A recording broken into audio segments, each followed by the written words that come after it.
Muito bem, meus irmãos e irmãs, estamos celebrando Domingo de Pentecostes e queremos ir até a palavra para entendermos Pentecostes lá no cenáculo, para que possamos vivê-lo no aqui e no agora.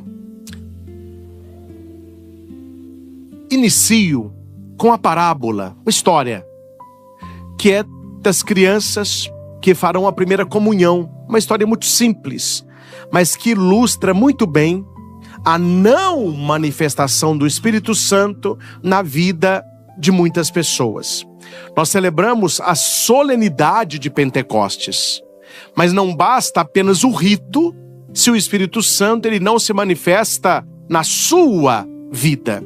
Quem presta atenção nas leituras entendem claramente como é que funcionam as coisas de Deus. Nós escutamos na segunda leitura que o Espírito Santo ele é diverso, não é? Ele vai se manifestando de maneiras diferentes.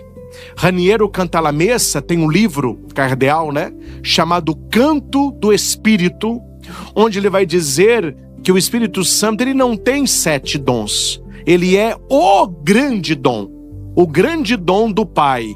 Por Jesus é o Espírito Santo. E ele é este grande dom multiforme, ou seja, ele tem formas diferentes, que são os 7 dons. Então ele vai se manifestando diferentemente em cada pessoa. E a pergunta é, por quê? Para quê? A segunda leitura respondeu isso: para o bem comum.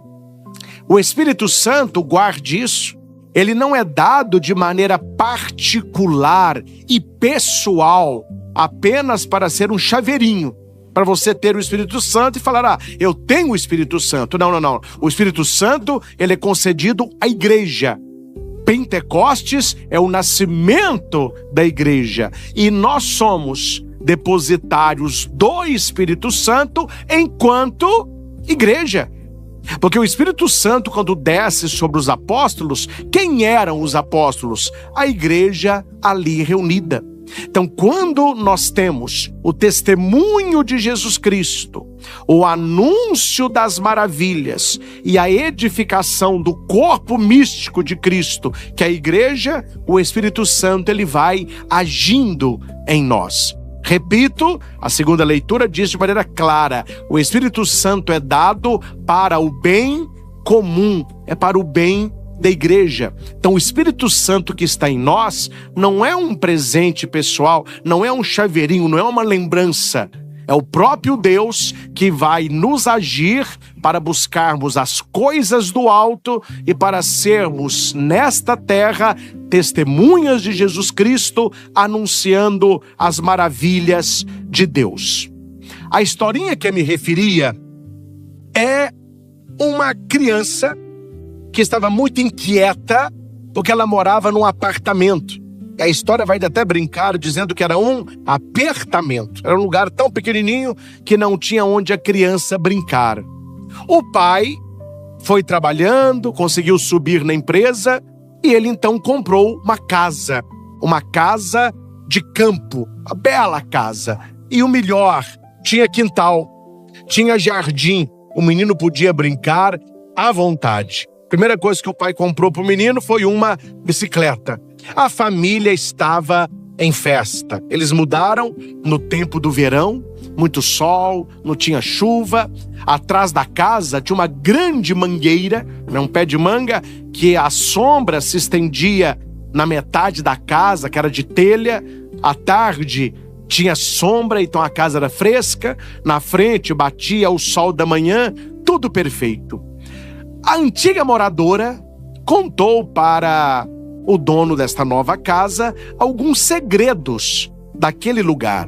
E entre eles, que ele poderia estocar em 3 caixas d'água grandes a água da chuva, quando fosse o período da chuva.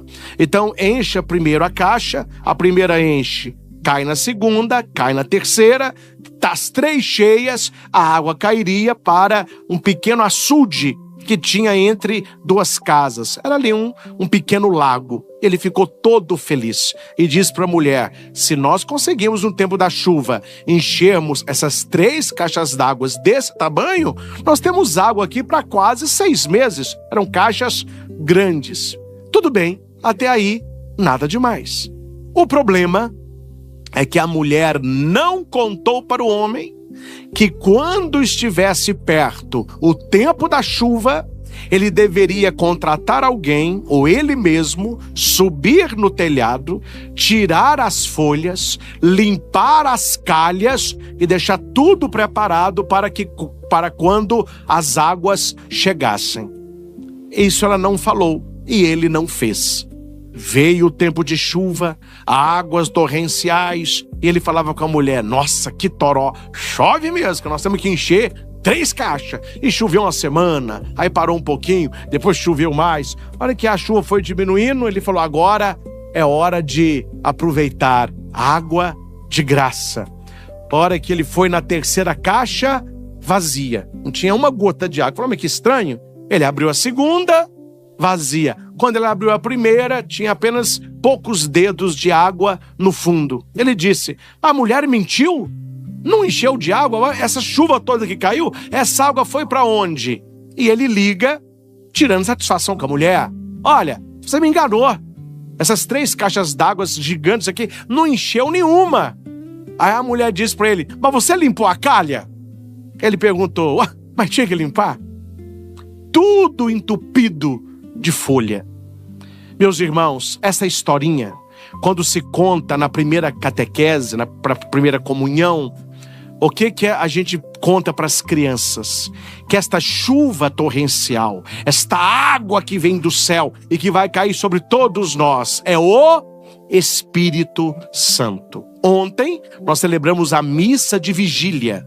E o evangelho de ontem, Jesus vai dizer que ele daria o Espírito Santo e que no coração de quem tivesse o Espírito Santo, ele jorraria uma fonte de água viva. Ou seja, o Espírito Santo é água viva de Deus. E o que simbolizam as folhas? A calha entupida são os pecados. A pessoa que não confessa, ela não limpa a calha. E uma vida sem confissão é uma calha entupida. O Espírito Santo, ele vem, mas não tem como ele atuar na vida da pessoa. E só há uma maneira de limparmos a calha interior, no sacramento da confissão. É por isso que muitos celebram a festa de Pentecostes liturgicamente. E para nisso aí. Eles vão à missa, celebram, comungam, falam: nossa, a igreja vai bonita, tudo de vermelho, tinha as velas do Espírito Santo, as flâmulas. Mas fica nisso aí. Amanhã não há manifestação nenhuma do Espírito Santo. A pessoa não vê na vida dela o direcionamento do Espírito Santo. Qual é o problema? O nosso coração está entupido para a graça de Deus. São Paulo tem uma frase que se não deveria nos incomodar. Ele vai dizer assim: eu sou o que sou pela graça de Deus, porque a sua graça a mim dispensada não foi estéril. Numa outra tradução, não foi inútil. Na Bíblia Tebe, não foi desperdiçada. Ou seja, qual que é a graça das graças? O Espírito Santo.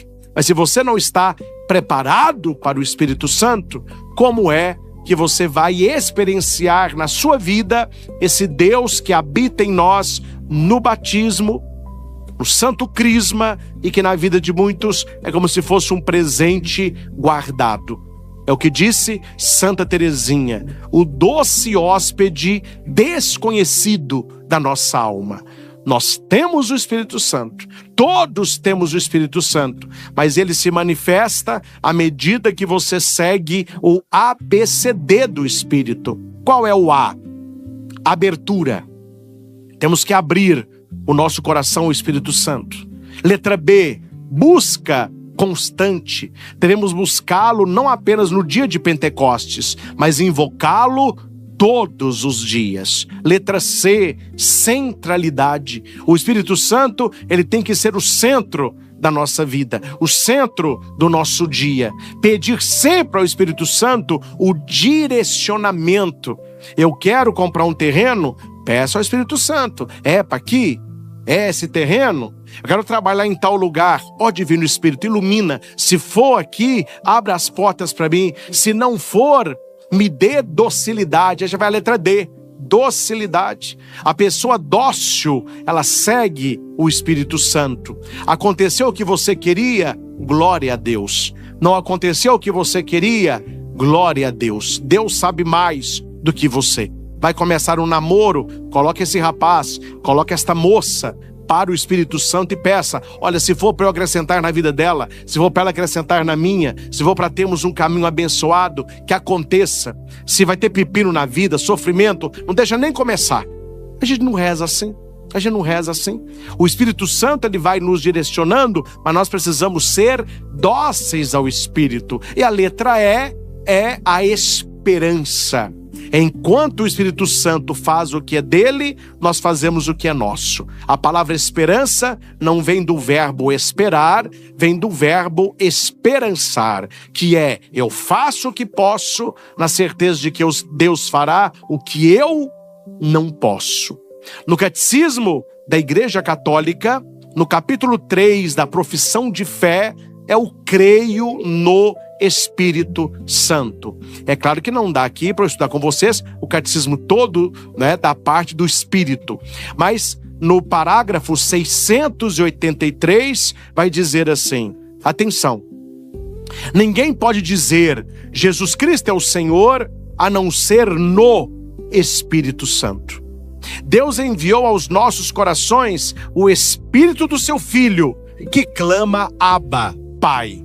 O Espírito Santo que desceu sobre Jesus no Rio Jordão, ele desce sobre os apóstolos em Pentecostes e sobre todos nós. Este conhecimento de fé só é possível no Espírito Santo.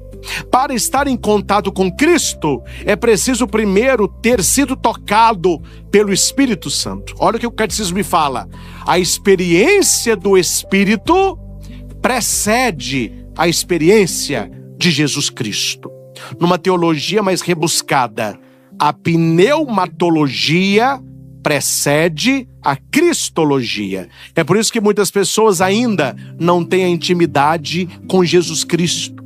É por isso que nós vemos, claro que não é a maioria, graças a Deus, mas nós vemos até hoje pessoas que estão na igreja e o padre vê com clareza pessoas que não têm a experiência de Jesus Cristo. Elas estão na igreja, mas elas ainda não experimentaram, ainda não tocaram o mistério. Então não é raro você ver pessoas voando. Hoje em dia tem que dizer o óbvio, que as pessoas perderam a noção também do óbvio, né? Tem hora que o padre tem que falar: olha, gente, na igreja não se masca chiclete, não se chupa bala, não se traz brinquedo eletrônico para dentro da igreja, não é? Não se traz bebê reborn, essas coisas aí, o mundo tá louco. Então o óbvio tem que ser dito. O óbvio tem que ser dito. E por que as pessoas fazem umas palhaçadas dessas? Uma presepada dessa no meio da missa? O catecismo já respondeu. Porque elas estão buscando a Cristo, mas elas não tiveram a experiência do Espírito Santo. O catecismo me ensina que o Espírito Santo é que me possibilita a experimentar Jesus Cristo. Por isso a nossa busca ao Espírito Santo, ela é pessoal e ela é diária. É uma vida de oração, uma vida de busca.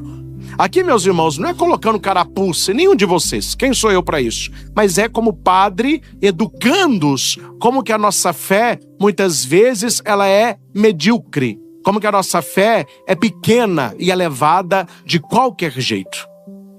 Quando Jesus, ele sobe aos céus, ele vai dizer aos discípulos: permaneça em Jerusalém até receberdes a força do alto. Da ascensão de Jesus até Pentecostes, os discípulos ficaram fazendo o quê? Eles fizeram o quê? Foram passear, foram pro resort, já foram trabalhar. A Bíblia diz que eles estavam reunidos com Nossa Senhora em oração, em preparação à festa de Pentecostes. São 7 dons. Por isso nós podemos fazer, tem uns que fazem novena ao Espírito, ou as orações em preparação Pentecostes. A pergunta é, claro que ninguém vai levantar a mão aqui, né? Se fosse para levantar as mãos aqui, quem se preparou fazendo a novena de Pentecostes para celebrar a missa de hoje? Quem fez pelo menos as orações dos 7 dias antes de hoje, pedindo os 7 dons do Espírito Santo? Tá vendo, meus irmãos? É por isso que a nossa vida está do jeito que está. As pessoas levam a religião de maneira muito superficial. Nós estamos num mundo que corre tanto, que a gente não tem tempo para nada, e trabalha mal, e come mal, tudo hoje é mal, e dorme mal, exercita mal, e tem dor aqui, tem dor ali, e a fé, ela vai ficando rarefeita. Isso já é até um plano para que nós não sejamos plenos do Espírito Santo, né? As pessoas enfeitavam muito as casas nas procissões que passavam na rua, e há pouco tempo, pelo menos na zona rural, eles enfeitavam as casas para a festa de Pentecostes. Então tinha nas portas uma pombinha, 7 fitas, forro vermelho na janela, as famílias se reuniam para rezar a novena do Divino Espírito Santo, cantavam a sequência, né, tão bonita da missa de hoje, todo mundo cantava a sequência de cor, porque cantavam nas casas. Passa hoje aqui, onde você vai ver uma casa com o Divino Espírito Santo na porta, com um forro vermelho na janela? Vai se perdendo tudo isso, vai se perdendo tudo isso. Aí nós celebramos Pentecostes na cabeça, entendemos que aconteceu lá com os discípulos, mas é uma festa que não nos toca. É uma festa que parece que é uma coisa da igreja, bem celebrada, mas não é uma festa vivenciada. Porque o Espírito Santo, ele é pessoal. Nós temos que buscá-lo, nós temos que desejá-lo. Ele nos precede. Olha, é Ele que nos precede e suscita em nós a fé. Sem o Espírito Santo, não há fé. Pelo nosso batismo, primeiro sacramento da fé, a vida que tem a sua fonte no Pai é nos oferecida no Filho e é comunicada intimamente, pessoalmente, pelo Espírito Santo na igreja. Quando nós recebemos o batismo, nós já recebemos o Espírito Santo, mas não adianta receber o presente e guardá-lo, né? Com a pessoa que foi no médico, está doente, o médico fala, olha, está aqui o seu tratamento. 90 dias, eu vou te dar de presente. Eu recebi muita amostra aqui. Uma dose são 2 comprimidos. Então tem comprimido para você aqui durante 90 dias. Depois de 3 meses eu quero te ver. Tá bom. A pessoa vai levando 180 comprimidos, 2 por dia. Termina os 90 dias, ela volta. Aí o médico, e aí? Ela fala, doutor, tô doente. Não melhorou nada, não? Não. E as dores? Mesma coisa. De vez em quando até dá uma fincada maior. E o sono? Ixi, aqui tá ruim mesmo. Alimentação, não tô conseguindo comer nada. Mas que estranho. Mas a senhora tomou o remédio? Ué, era pra tomar? Falei, era. Aí o senhor falou comigo assim, leva. Eu achei que era pra levar. Falei, não, minha filha, pelo amor de Deus. Então você... Não, eu levei, mas não tomei. Tem muita gente que tem o Espírito Santo assim. Leva o Espírito Santo? Leva. Até que leva. Mas você está ingerindo o Espírito, está vivendo do Espírito, tem não, padre, eu só levei. No batismo eu recebi, eu só levei. Tá uma pombinha presa na gaiola. Não sei o que eu faço com essa pomba, não. Não tem liberdade para viver na graça de Deus aquele que não libertou o Espírito Santo na sua vida. É belo? Belíssimo. É fácil? Não. Porque o Espírito Santo, ele tem desejos que vão contra a carne. Ele tem desejos que vão contra os nossos desejos. Por isso que a letra D, o ABC do Espírito, é docilidade. A pessoa que não é dócil, ela não consegue viver no Espírito Santo. Porque você quer uma coisa, o Espírito Santo quer outra. Você quer ir para um lugar, o Espírito Santo te manda para outro. Você quer fazer tal coisa, ele quer outra. E se você se deixa conduzir por ele, a sua vida é uma vida de bonança. O que é bonança? Mais calma. Não sei se vocês lembram do texto, quando Jesus pede para os discípulos passarem para outra margem. E Jesus fica no monte rezando. Veio uma tempestade e o barquinho dos discípulos quase afundou. Qual o motivo? O texto diz qual o motivo. Qual o motivo? O vento lhes era contrário. Está no texto. Eles estavam remando para um lugar, mas o vento soprava para outro. Que tem muita gente que vive uma vida tumultuada, porque o vento do Espírito na sua vida, ele é contrário. Ele está mandando você para um lado, você está indo para o outro. Ele está colocando na sua vida tal pessoa, você quer outra. Ele apontou tal trabalho, você quer outro.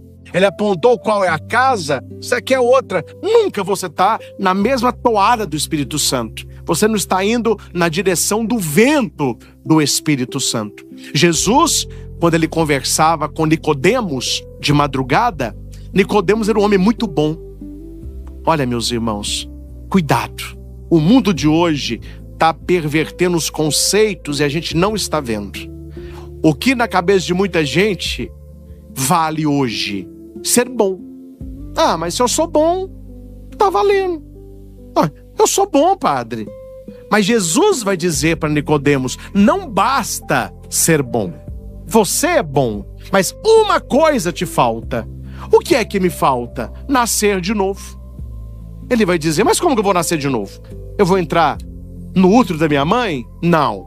Vos disse nascer do alto, nascer do Espírito Santo. O vento sopra, ninguém vê, mas todos escutam o ruído.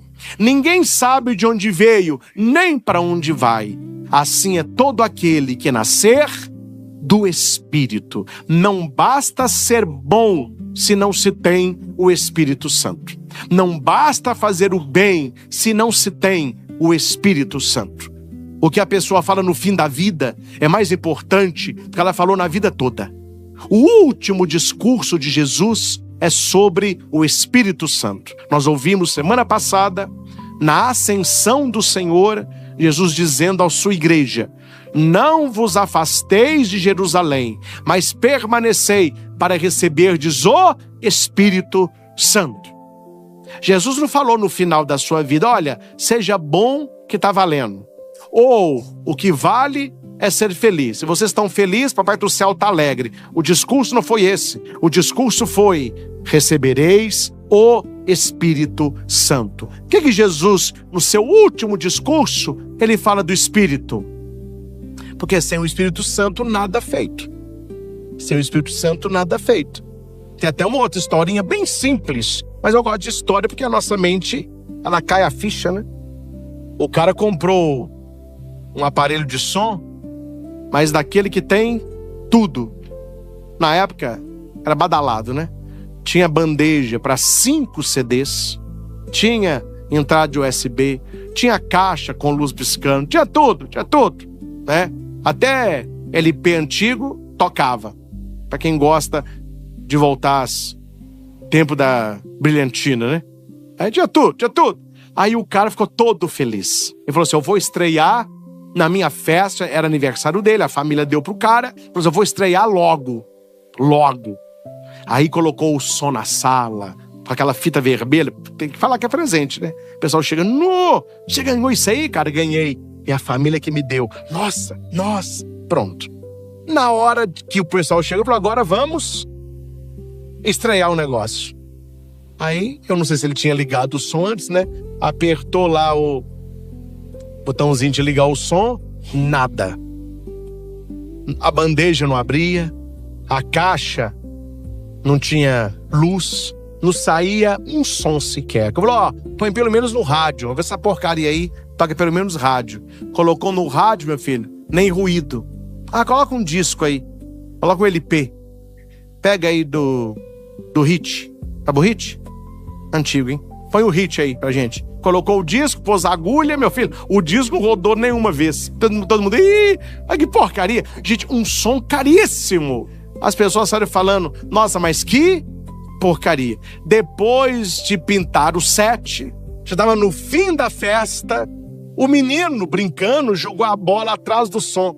A hora que eles arredam o armário para ele pegar a bola, eles lembraram de tudo. O que eles não fizeram? Eles não ligaram a tomada, não. Ele tinha todos os recursos, mas sem energia, não vale para nada. Nós somos este aparelho de som. Temos todos os recursos que Deus nos deu. E qual é a nossa energia? Qual é a nossa tomada? É o Espírito Santo. Sem o Espírito Santo não adianta. Você vai nadar e talvez nem a praia você vai ver. O Catecismo da Igreja nos ensina, no parágrafo 688, como que se conhece o Espírito Santo. Porque para que eu possa tê-lo, é preciso conhecê-lo. E a igreja me dá aqui o caminho. A igreja, comunhão viva na fé dos apóstolos, que ela transmite, é o lugar do nosso conhecimento no Espírito Santo. Eu vou só abrir um parênteses, que você não pode ter, atenção, uma vida católica com cabeça protestante, cabeça de algumas igrejas evangélicas por aí. A gente vê alguns videozinhos, principalmente de igreja norte-americana, que quando o Espírito Santo vem, acontece coisas, como a minha avó dizia, do arco da véia. O pessoal fica sapateando, e quebra a cadeira, e cai no chão, e pendura no lustre, e fica rodando, e grita, e dá soco, uma confusão. Mas, meu Deus do céu, o que desceu? O Espírito Santo ou uma nuvem de marimbondo? Que o povo fica louco. Aí a pessoa vê um vídeo desse, o que ela pensa? Mas que estranho, na nossa igreja não tem Espírito Santo, não. Lá a gente não grita, não quebra a cadeira. De vez em quando as cadeiras quebram, mas não é. Do Espírito. A gente não grita, não rola no chão. Não... Mas que confusão que é essa? É porque nós temos uma outra maneira de receber o Espírito, como foi nos primórdios. E a igreja nos ensina qual é o caminho. Não é apenas o momento do culto, de grito, de festa, não é? Eu até publiquei no meu Instagram, para variar, deu polêmica, porque tudo que põe tem tá polêmico, né? Uma moça, ela é estudiosa de arquitetura, ela não tá falando nada de religião, ela estuda arquitetura. Então ela estava falando por que hoje muitas igrejas não católicas, claro que não são todas evangélicas, mas muitas igrejas das grandes cidades, elas não parecem igreja mais. Elas parecem um shopping. Ela mostrou a filmagem de várias, com luz de neon. Aí lá no palco tem painel de LED, tem gelo seco, tem luz que pisca, tem banda tocando alto, tem até área VIP, com água mineral, amendoim, né? Se você é um dizimista melhor, você pode ficar lá, ou então você pode comprar um ingresso para ficar lá. Aí ela falou, olha, esses templos modernos hoje, escuros, tudo escuro, não tem janela. É igual um shopping mesmo, né? Com muita luz, o pessoal abraça, beija. Falou assim, isso tem uma finalidade. Qual é a finalidade do shopping? É financeira. Por isso que o shopping não tem janela. Não sei se você sabia disso. Por que o shopping não tem janela? Para você perder o tempo.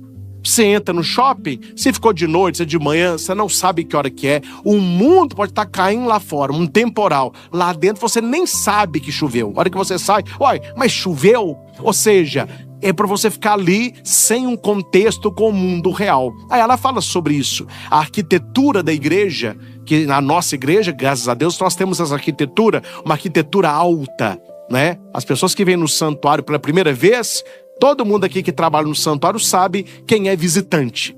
A pessoa entra na porta, o que ela faz? É por isso que a igreja é alta. Porque a igreja me leva a olhar para o alto. As torres das catedrais, por isso que a catedral tem torre, né? Catedrais medievais, catedrais góticas, aquelas colunas gigantescas. Para que isso? Para você fazer assim, ó. Porque as colunas da igreja, as torres da igreja, é como se fossem dedos, fazendo assim, ó. Olha para o alto, né? Nós tivemos agora, de todos os tempos, o conclave mais divulgado na internet, porque também foi a época que nós estamos, né? O mundo acompanhou celular, então as pessoas ficaram impressionadas, quem não conheciam, a grandeza do Vaticano, o tamanho das coisas lá. Então a pessoa pequenininha, aquelas colunas gigantes, quando o Papa aparece lá na sacada, eles filmam a basílica aberta, você vê só um pontinho branco assim, ó, o que é aquilo? Não é o Papa, aí está um close lá. Por que essa grandiosidade? Que quando você vai lá, você sempre faz assim, ó. Que tamanho!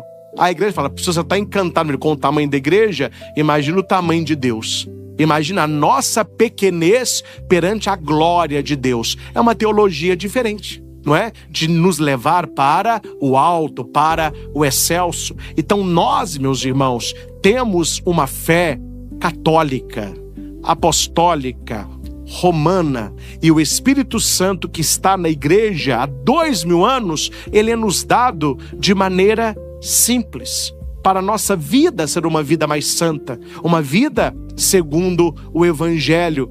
A gente não precisa ter muito recurso humano.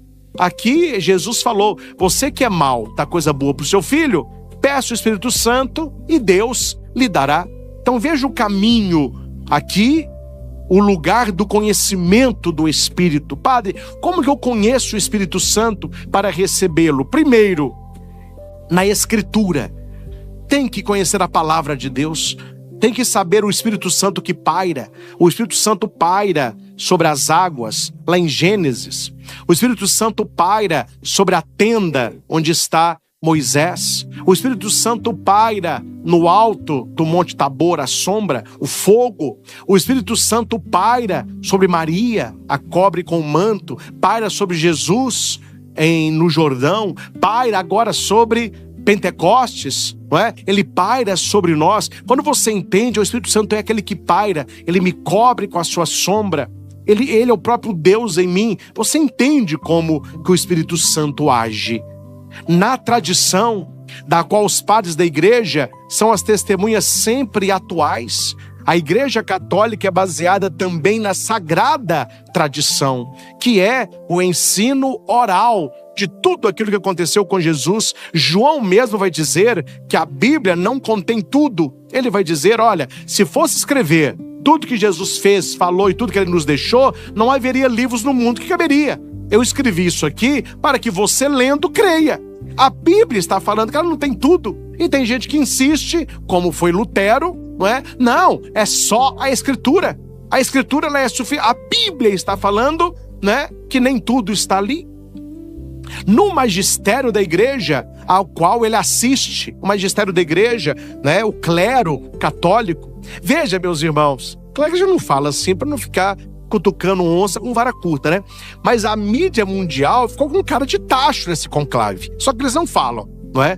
As apostas lá na Itália, pessoal apostando, Estados Unidos, tinha aposta lá de $1.500. O Papa eleito não aparecia em pesquisa nenhuma. Ninguém sabia nem quem era. Era um cardeal muito quieto, mas, não é? Conta até aquele cardeal coreano, que lá numa dos consistórios, antes do conclave, ele estava lá, aí ele comentou com ele, falou assim, as reuniões aqui demoram, né?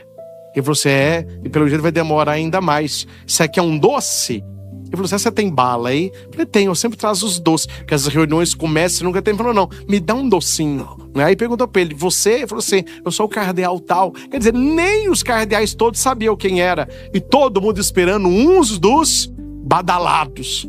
Quando abre a Basílica de São Pedro, eles dizem, abemos Papa, vamos ver quem é. Aparece alguém que nem nas listas estava lá. Mas quem é?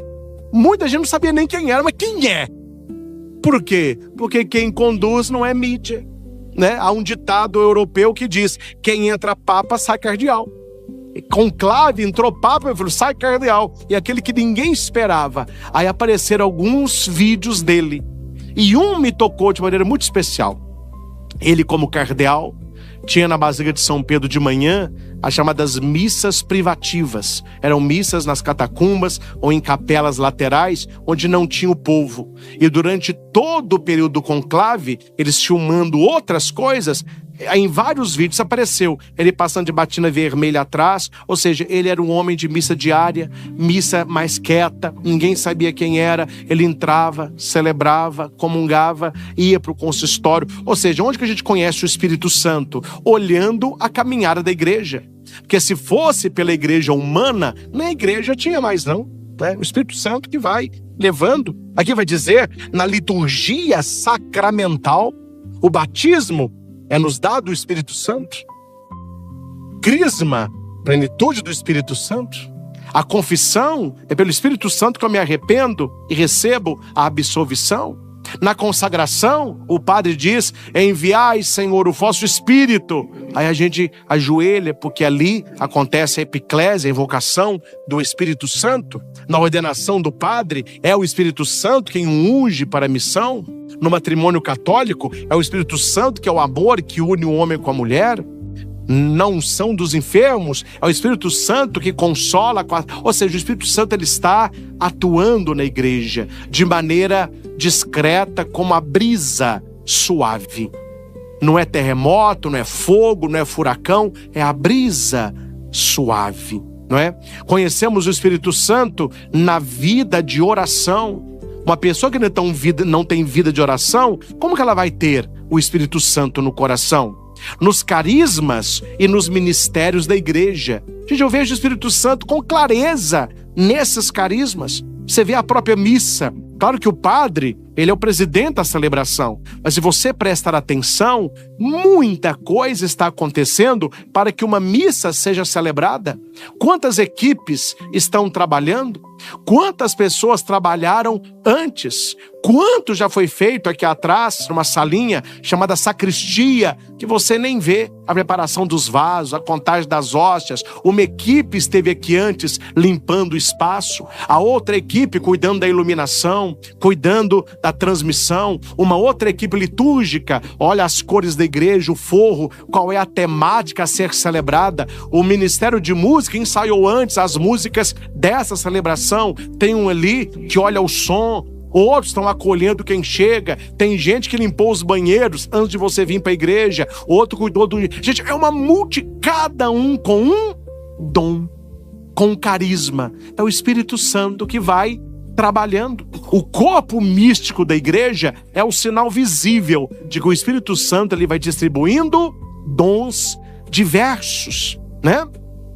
Nos sinais de vida apostólica e missionária, você olha, né, uma vida de São João Paulo II, Carlo Acutis, Madre Teresa de Calcutá, os próprios apóstolos, tirando João, todos morreram mártires e não negaram a fé.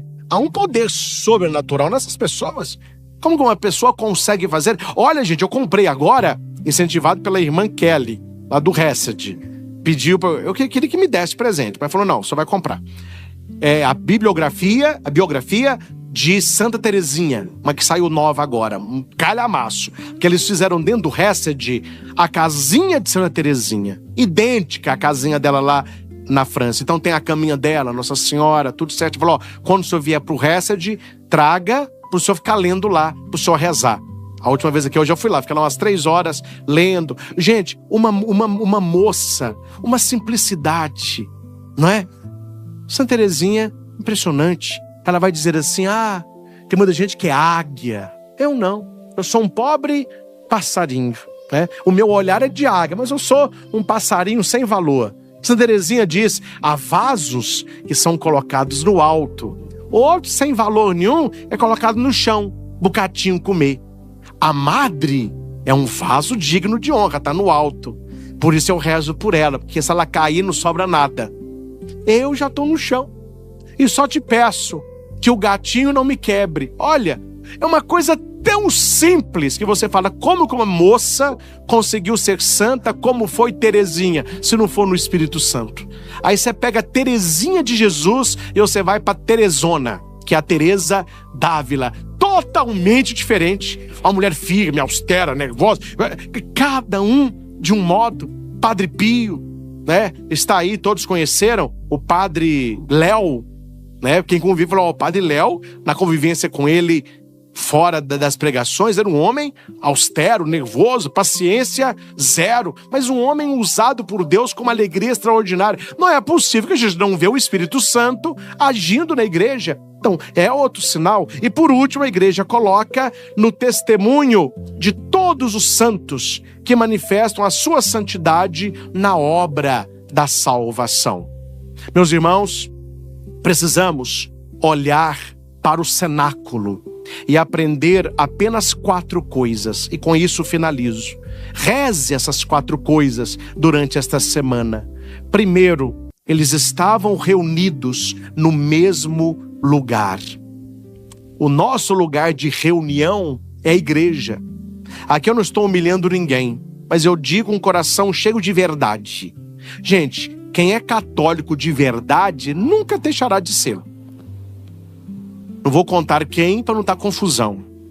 Mas há um tempo atrás, um rapaz me procurou fazendo um trabalho para a faculdade sobre religiões.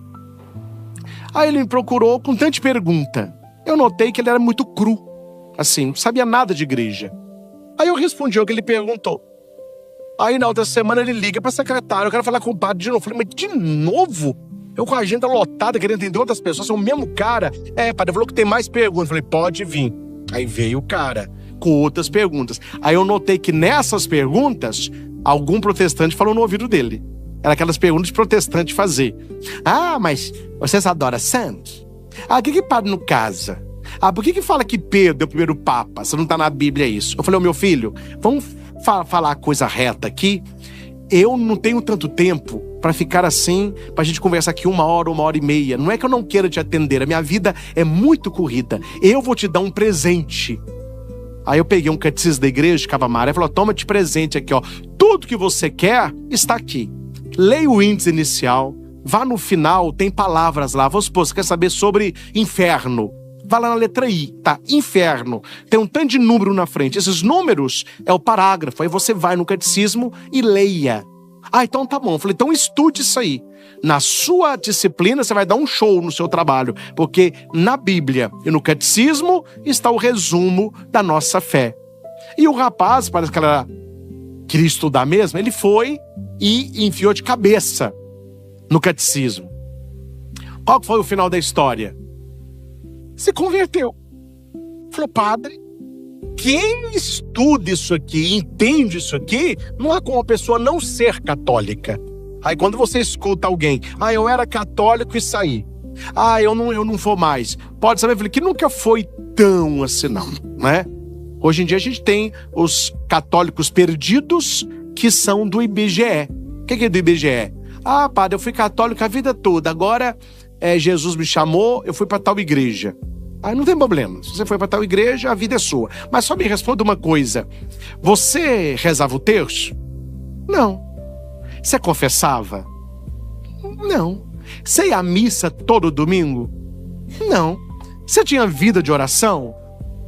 Não. Você procurou conhecer os sacramentos da igreja, o que é ser católico? Não. Meu filho, mas que católico você era? Que católico você era? Porque é um católico do IBGE, é um número. Isso não resolve a nossa vida. Estavam reunidos no mesmo lugar. Precisamos desenvolver em nós a unidade eclesial, a nossa união dentro aqui da nossa comunidade. O nosso bispo, Dom Giovanni, tem feito um trabalho exímio com os padres, trabalhando a unidade dos padres em momentos fora de reunião. Porque você encontrar com os outros padres na formalidade de reuniões, eles não criam amizade com ninguém. Você chega na reunião, é muito assunto, é problema da diocese, é coisa da CNBB, essas reuniões longas, pouco tempo para resolver muita coisa, terminou, a gente engole ali a comida que os padres têm que correr para voltar para as paróquias. O que Dom Giovanni tem feito? Ele já pediu, nunca se faça uma reunião de padres e termine sem um almoço ou sem um café. E não é para ele comer, é para conviver. Nós tivemos uma reunião da nossa forania. A hora que eu estou falando, eu estou fazendo 20 anos de padre esse ano. Foi uma das melhores reuniões da forania que eu participei na minha vida de padre toda. 20 anos de padre. A reunião foi no início do mês. Foi lá na Nossa Senhora da Guia. Teve a reunião, Dom Giovanni lá muito cordial com os padres falaram até assuntos delicados, mas tivemos a liberdade de falar. Dom Giovanni fez lá as suas ponderações, terminou a reunião, fomos para um almoço, prepararam um almoço muito gostoso, né? Tinha até vinho para os padres, que antes só tinha água e suco, tinha até um vinhozinho, né? Aí abriu a garrafinha, aí Dom Giovanni pôs o apelido no vinho de Obriga. Por isso esse vinho chama Obriga. Falei, por que, Dom Giovanni? Porque abriu a garrafa e ele me obriga a tomá-lo, não é? Aí, quer dizer, uma convivência tranquila, os padres convivendo. Aí a gente falou, gente, foi tão bom a reunião hoje, a gente conviveu tão perto. Aí o Dom Giovanni, quem sabe a gente não tem mais momentos? Corpus Christi. Falei, por que depois da festa de Corpus Christi em Divinópolis, a gente, depois que acabar a cerimônia, a gente não reúne só os padres para um jantar entre nós, não é? Ele falou assim, vamos fazer. E eu falei, eu trago um vinho. Ele falou assim, aí me obriga, né, Padre Cristo? Aí me obriga.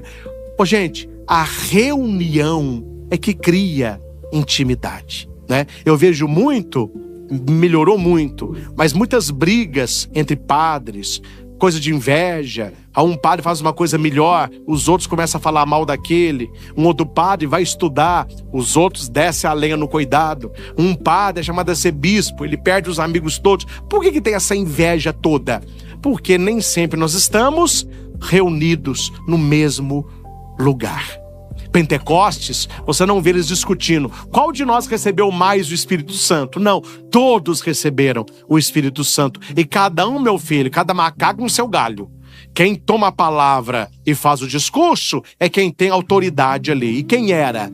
Pedro. Você não vê nas Escrituras nenhum discípulo com inveja de Pedro, porque eles sabiam, sobre ele tem uma autoridade que não está sobre nós. Qual que é o problema?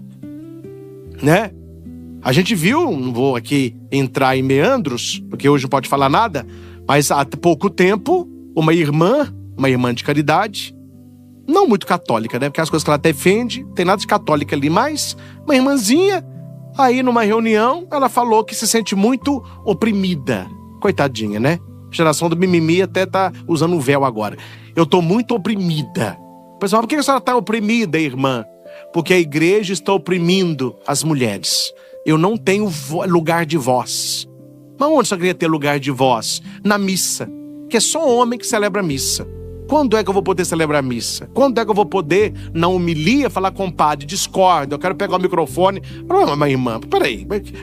O que virou a igreja agora? Então veja, são pessoas que estão fora do contexto da unidade eclesial. Se eu sei qual é o meu ministério, eu desenvolvo bem. Eu desenvolvo bem o meu ministério de padre. E eu sei exatamente o meu lugar em referência ao meu bispo diocesano, que é a autoridade na nossa diocese. O leigo, vocês, os que ajudam, se você sabe qual é o seu lugar na igreja, você desenvolve com tranquilidade o seu trabalho pastoral. Aqui melhorou muito, 1000% eu vou dizer. Mas quando acontece uma rusga, um probleminha com qualquer pessoa, claro que eu não falo isso, que a pessoa está nervosa, ela vai ficar mais nervosa ainda. Mas qual é 99% dos problemas que surgem na igreja? É a pessoa que não sabe o lugar dela. Se a pessoa soubesse o lugar dela, ela não brigava com ninguém, mas a pessoa se acha, então ela começa a brigar. Toda pessoa que briga demais, ela não tem humildade e não sabe o lugar dela. Que essa pessoa sabe o lugar dela, ela é mais dócil, né? O bispo me chamou para uma reunião, levei as pessoas, está indo tudo muito bem, a questão do Luz e Vida, essa parceria com o Frei Galvão, tudo que o bispo disse, se acata. Eu não vou ficar batendo boca com o bispo, não, ele é autoridade, se acata, se ouve, se pergunta. Quer dizer, eu sei o meu lugar. Quando você sabe o seu lugar, as coisas caminham, né? Quando Dom Giovanni, que é bispo, ele recebe o núncio apostólico, Dom Giovanni sabe o lugar dele. A honra ali é do núncio. Ah, núncio vai ficar sentado aqui, quem vai presidir a missa sou eu. Ninguém fala isso. A presidência é do senhor núncio. E o Dom Giovanni tem toda a reverência para com ele, que ele representa o Papa no Brasil. Eu vi agora vários bispos brasileiros em Roma, juntamente com a pastoral familiar, né, cumprimentando o Papa Leão XIV. Todos os bispos tiram o solidel, inclinam, beijam o anel do Santo Padre. Eu não vou fazer isso não. Isso é humilhante. É porque você não sabe o seu lugar, meu chapa. Porque você não sabe o seu lugar. Se você soubesse qual é o seu lugar, você faria com alegria, não é? Aqui já teve problemas apenas de orientação. Apenas de orientação. O padre faz uma orientação, aparece os tucanos, aqueles bicos. Assim. Por que aparece o bico?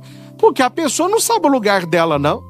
Porque para ela poder ter uma orientação como o reitor do santuário dá, e a autoridade dele dar, a pessoa tinha que ir para o seminário, estudar filosofia, estudar teologia, ordenar padre e ser nomeado uma paróquia. Aí lá ele ia cantar de galo. Enquanto isso, meu filho, cada um... Gente, isso faz o quê? É menos ou é mais? Não.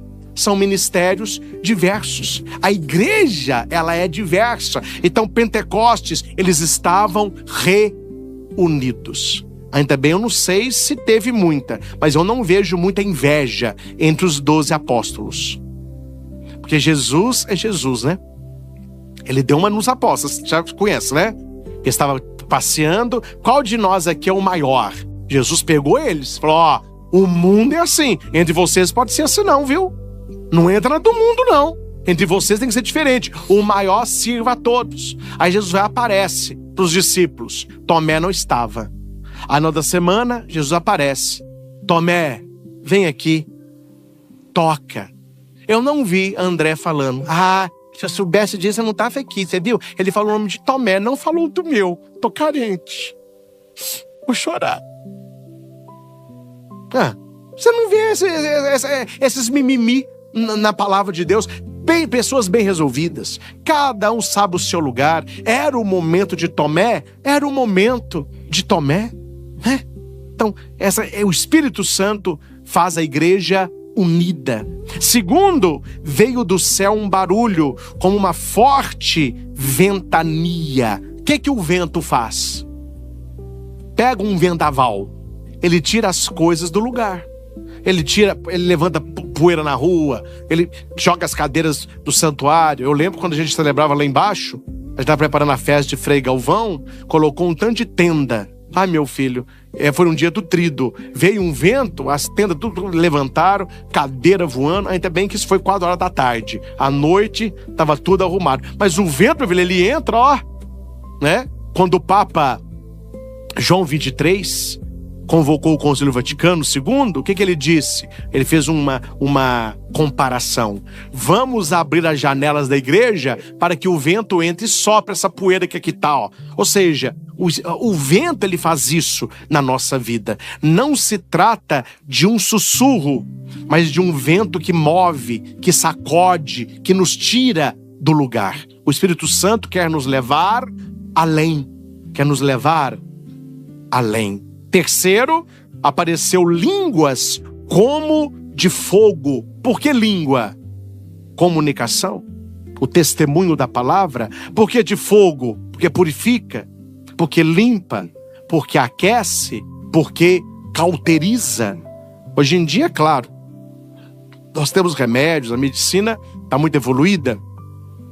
Mas nós conhecemos casos na Idade Média que quando a pessoa tinha um corte de espada, não tinha agulha, linha. O que eles faziam?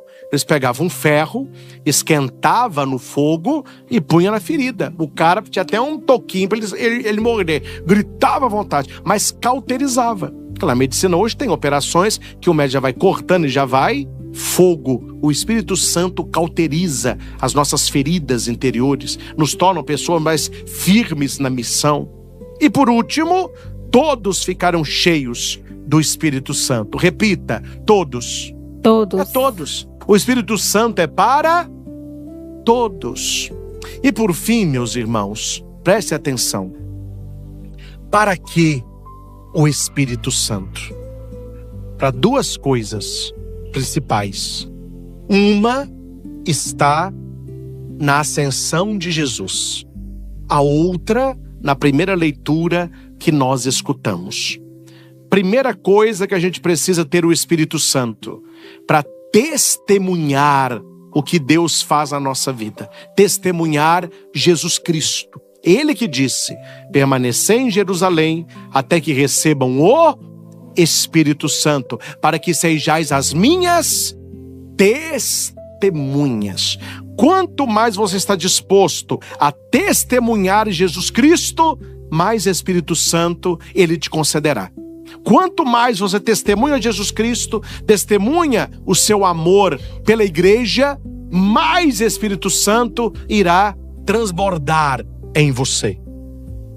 E na primeira leitura de Pentecostes, nós entendemos a segunda missão do Espírito Santo. Cada um falava uma língua, Pedro pregava, todo mundo escutava na mesma língua, e eles diziam: nós escutamos na nossa língua esses homens que anunciam as maravilhas de Deus. Está aí no seu folheto. Para que eu tenho o Espírito Santo? Para que eu possa anunciar com a própria vida as maravilhas de Deus. Depois desses dois, todo o resto. Sem esses, nem início.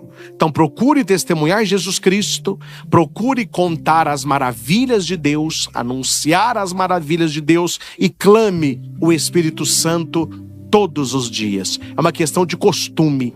Não levante da cama de manhã sem clamar o Espírito Santo.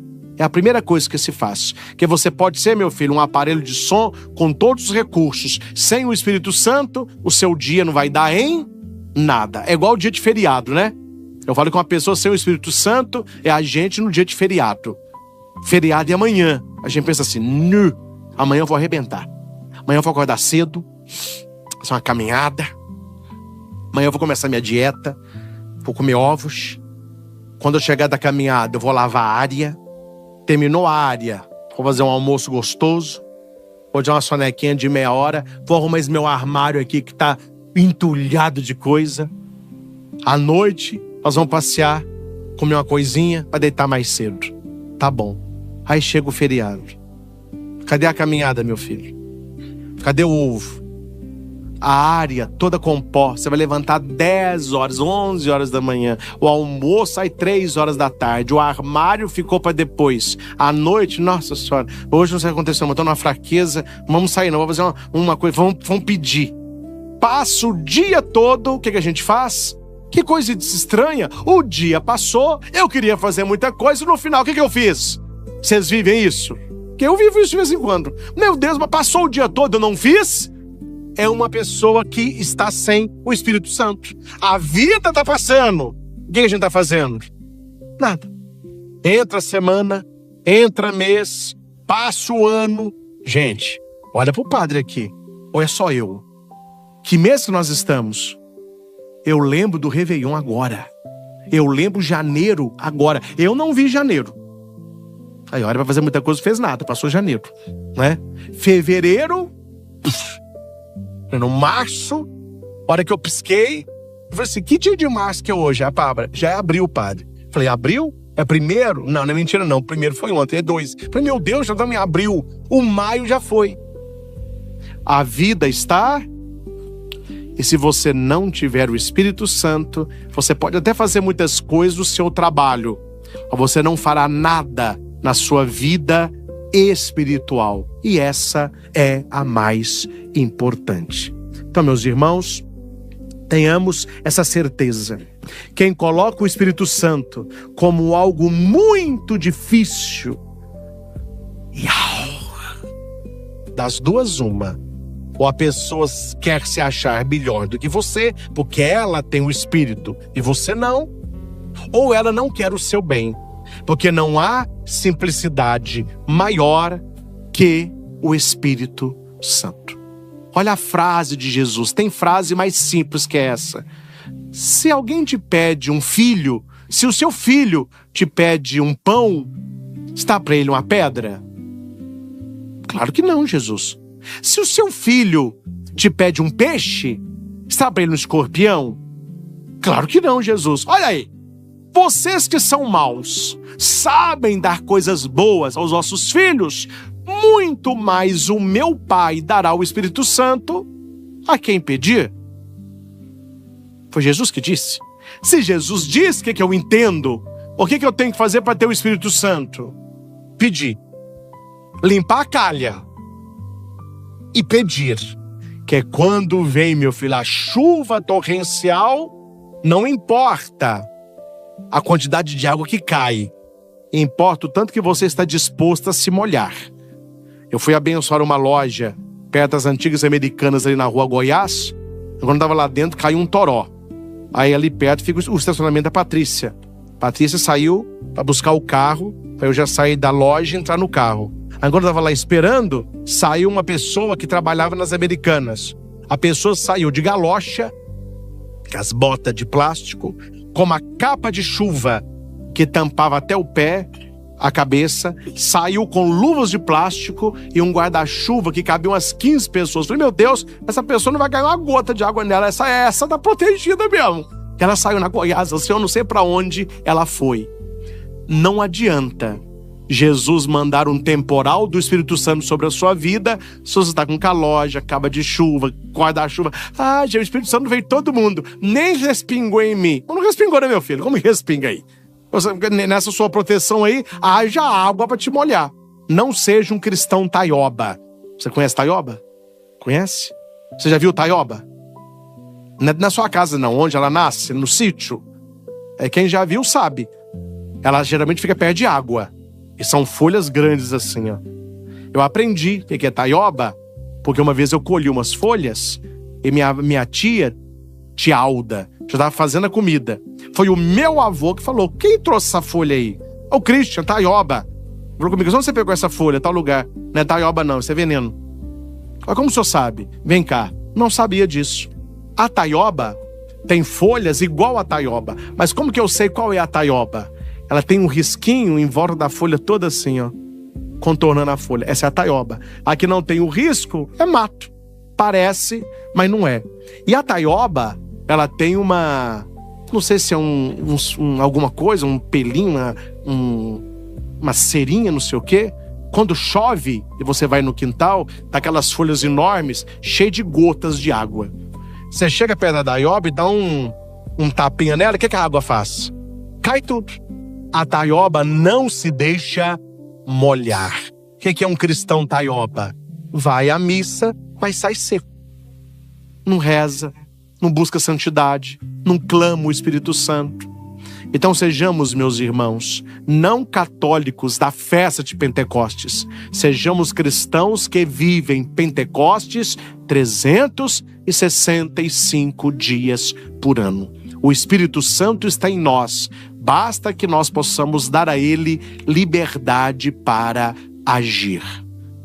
Ao Senhor Jesus, que nos concede o Espírito Santo, para que tenhamos com Ele uma vida de amor, toda honra, glória e louvor.